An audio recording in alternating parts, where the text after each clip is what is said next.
গুলশানে বিএনপি চেয়ারপারসনের কার্যালয়ে এসেছেন তারেক রহমান। সন্ধ্যায় সেখানে আসার কথা রয়েছে জামায়াতের আমিরের। দর্শক এই নিয়ে আরও জানাতে যুক্ত হচ্ছেন জাকারিয়া খান। জাকারিয়া, আজকে তো রাষ্ট্রীয় শোকের দ্বিতীয় দিন, কিন্তু দলীয় শোকের তৃতীয় দিন। আমরা দেখেছি এই কয়েকদিন কার্যালয়ের সামনে নেতাকর্মীরা ভিড় করছেন, শোক বইয়ে স্বাক্ষর করছেন, তাদের অনুভূতি ব্যক্ত করছেন। আপনার কাছে জানতে চাইবো, আজকে আপনি কি অবস্থা দেখতে পাচ্ছেন? আমরা দেখলাম যে নেতাকর্মীরা বলছেন তারা আসলে এই শোককে শক্তিতে রূপান্তরিত করতে চাচ্ছে। নেতাকর্মীরা কি বলছেন? জামায়াতের আমির আসবে আমরা জানলাম। সব কিছু মিলে সেখানকার পরিস্থিতি আপনি কেমন দেখতে পাচ্ছেন?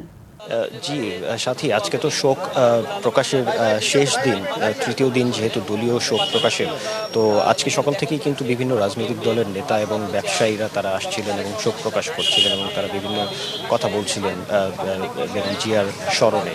তো এই মুহূর্তে আসলে ডাকসু নেতৃবৃন্দ এখানে এসেছেন, তারা ভিতরে গিয়েছিলেন, শোক বইয়ে স্বাক্ষর করেছেন। আমরা একটু সরাসরি চলে যাব তাদের কথা শুনতে।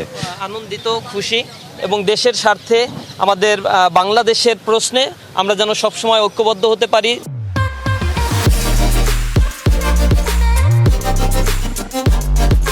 দেশের জন্য কাজ করতে পারি, সকল রাজনৈতিক দল মত নির্বিশেষে এই বাংলাদেশকে যেন আমরা ধারণ করতে পারি, সেই আশাবাদী আমরা ব্যক্ত করেছি। আমরা বিশ্বাস করি বিএনপি, জামাত ইসলামী বা অন্যান্য রাজনৈতিক দলগুলো জুলাই পরবর্তী যে নতুন ঐক্যবদ্ধ বাংলাদেশ গড়ার জন্য জনগণ তাদের প্রতি প্রত্যাশা রেখেছে, তারা সেই প্রত্যাশা ইনশাআল্লাহ পূরণ করতে পারবে। তো আমাদের সাথে আরও এসেছেন ইসলামী ছাত্র শিবিরের কেন্দ্রীয় প্রকাশনা সম্পাদক ডাকসুর সম্মানিত ভিপি সাদিক কাইম ভাই।